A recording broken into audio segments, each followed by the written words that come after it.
Welcome to the show, Norma Jean Wright. You are an American singer and songwriter and were the original lead vocalist with Chic before going solo in 1978.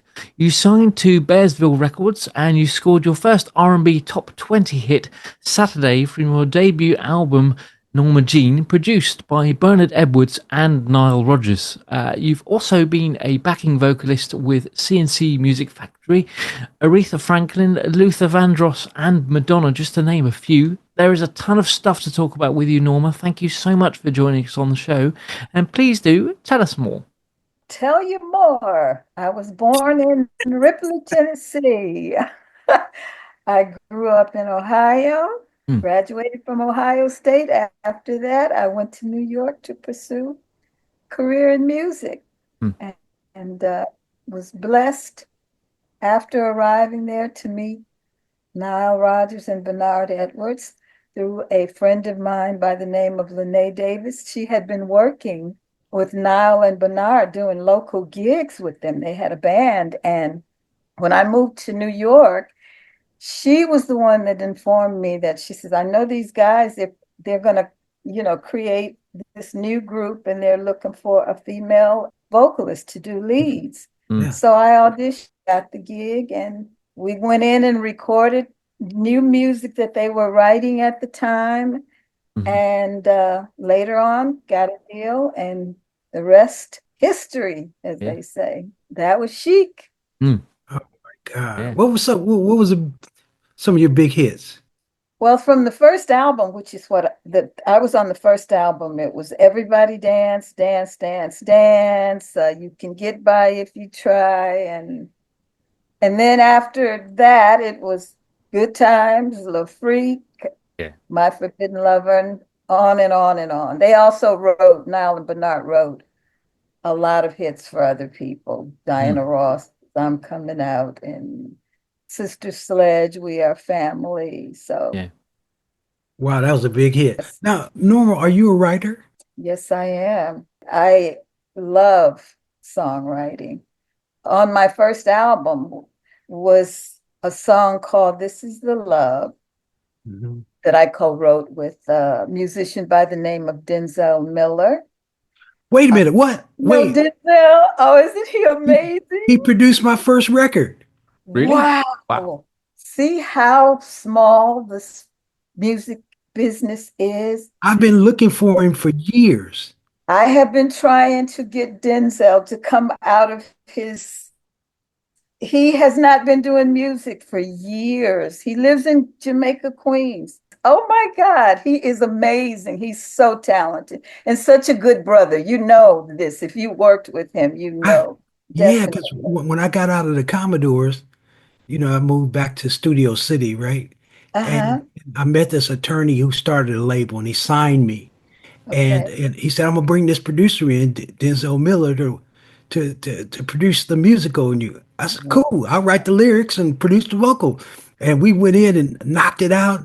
I had Philip Ingram singing background with me, James Ingram's brother.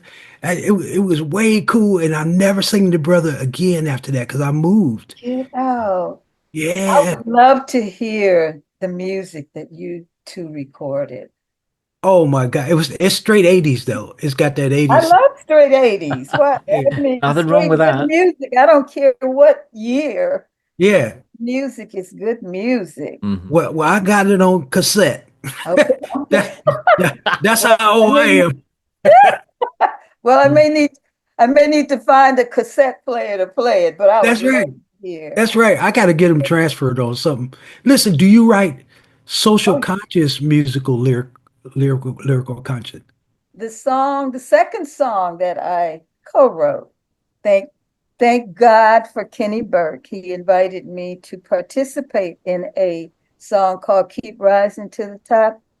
Okay. So I'm co-writer on that one, thanks to Kenny Burke. So yes, and have always written music for the higher elevation of I people. love it. I love it. That's what we're doing. Always. That's what we're doing here in Music for Global Change. Mhm. We desire to inspire young people to write positive social conscious lyrical content. I'm right with you, brother. I love it. After that particular song, Raymond Jones was the keyboard player for Chic, but he went on to work with George Duke, Jeffrey Osborne. He lived in Woodland Hills. He's also from Jamaica, Queens. There's something about the water in Jamaica, Queens that all of these talented And they bring them out to LA. Yeah. singers, yes. And but Raymond and I, we created a group called State of Art. Okay. And he and I ended up being signed to Spike Lee's. Spike Lee ended up having a deal on Sony.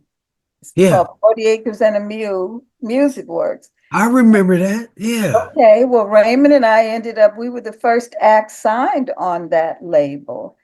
And we created an album called Community. Okay. And it was on Sony, and the songs that we wrote of Community, Raymond was having all kinds of, he said, problems with the cops in LA right before the Rodney King stuff. He said he could just be driving. And of course, he was driving a nice car because he was doing well as a musician. Yeah. He would talk to me about these incidents where cops would pull him over for nothing. Yeah. And he said that, and Raymond was very, very meek, quiet, easygoing guy. And he said they'd pull him over, and at times he would fear for his life. Yeah, of course. So we wrote songs, Police State, Understanding. All of these songs were basically, again, for uplifting and higher consciousness, basically. And we were discussing, of course, the issues that were prevalent at that time and still are. Well, the thing about it is like we have to change the narrative, and music is the best delivery system ever to mankind, right? I And agree. we got to use it the right way, and you can change all this crap. Yeah. Tom? I just want to talk about this year you released your first EP, Living and Loving Life. Can you tell us a little bit about that experience? What sort of music is on there, please? Well, again, it's music to inspire Mm. and uplift. Some of the song titles, Living and Loving Life, which is basically, that is just dealing with making the most out of wherever you are in life, because live in that moment, good, bad, or indifferent. Yeah. Make the most out of it and let no one steal your joy. That's basically whatever you might be going through, let nobody steal that joy and keep it moving. Tomorrow's another day. You may be going through something today that's hard to deal with, but it can change in the blink of an eye. Yeah. Then there are other titles like Tear Down These Walls, and it's about a divide coming together, finding the common denominator, Yeah. and working through the differences. Happy Heavenly Birthday, Yeah. which is a song that's for those that have lost loved ones or friends. I'm just released the second single from the album, and this is a song called Jump Street. And this song is dealing with COVID. So many people, they stopped going out, they stopped having parties, people Yeah. were isolated. So this is a song about people coming together again Hmm. and communion, basically. Yeah. And it's like straight to Jump Street. We get together, we have a good time, Yeah. and just once again participate. So, apart from obviously the EP that you've had out there, how do you promote what you do? Have you got any kind of social media outlets and things that you're on at all? Social media, of course, that is how they're doing it today. I also work with Ray Caviano, who Okay. was trailblazer back in the day with promotion. I'm working with him, Yeah. and we're doing a lot of Okay. ongoing with content. Yeah. Yeah. Some videos. We have some little challenges going on with some dancers. My son is involved with, some of his friends. And then I just network with number of DJs, other people. The UK has been wonderful Yeah. with embracing my music. A number of stations there. There are DJs, Andy T, Paul Lewis. I hired a gentleman by the name of Alex D. Cho that did some remixes. Plus, Brian Jackson, your brother-in-law, is featured Incredible. on Jump Street. We had him on the show, you know. Yes, we I did, know. And I hadn't seen him in years. He gave me my first piano. He gave me a Fender Rhodes piano, right? Okay. Back when he was with Gil Scott. And I love him. Yeah, he came to London and we hung out, you know what I mean? Way, way cool, you know. Yeah, so Brian is featured on Jump Street.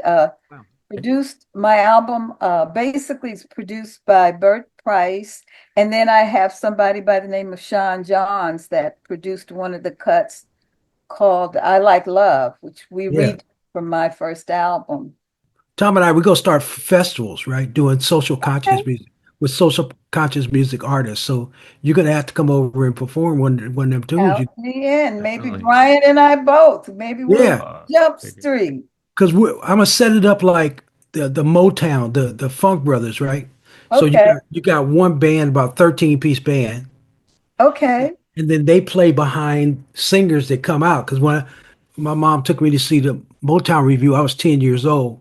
And I saw the Supremes come out. And they did 5 songs. And here come the Four Tops after that. Then Stevie Wonder. You know, and it kept going like that. You never had to break down, right?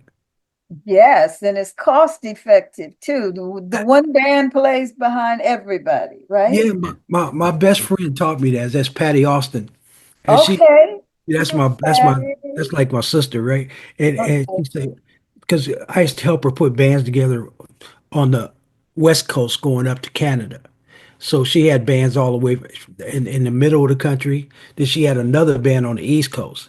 I say, why you do that? It costs too much money, Skyler. Fly all them people around. Really? So I got 3 musical directors. I just call them and they learn the music. I go play.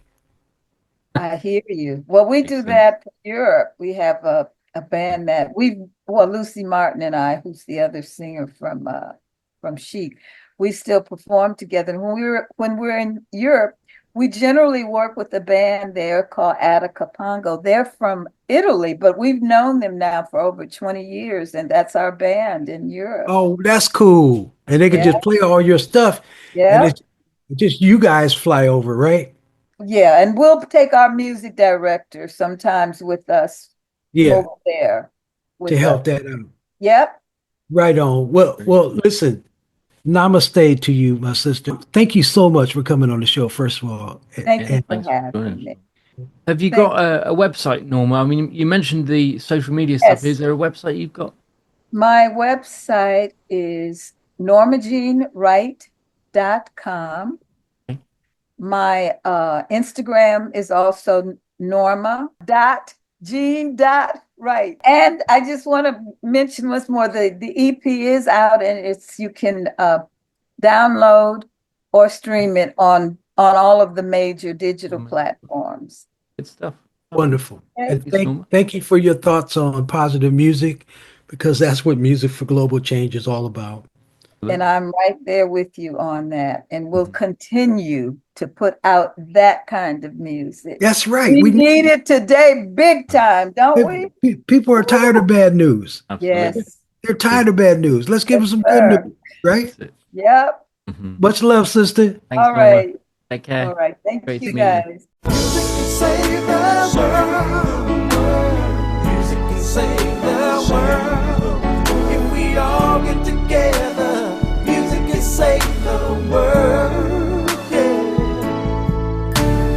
Music can save the world. Music can save the world. If we all come together, music can save the world. There's an urgency facing our humanity. Thank you so much for watching. To stay up to date, please click subscribe and hit the bell. You can also join our group on Facebook and find us on LinkedIn and Instagram.